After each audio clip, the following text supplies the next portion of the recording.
I la 37a edició de la Mostra Internacional de Titelles de la Vall d'Albaida recupera enguany el vessant més internacional després de la pandèmia. Enguany, 19 companyies estrenen el seu art en una vintena de pobles amb rècord de participació. És l'últim dia de la vella biblioteca i de sobte una fada comença a voletejar entre les prestatgeries.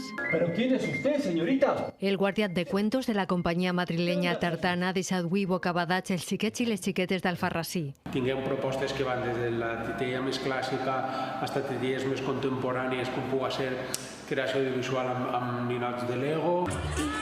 El festival també incorpora nous llenguatges. Parla de com ens equivoquem, com quan caiem ens tornem a aixecar.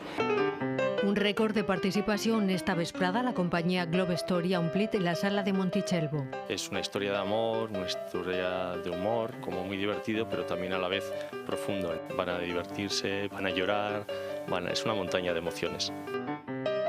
Un homenatge al cine mut on s'escolta la música del piano.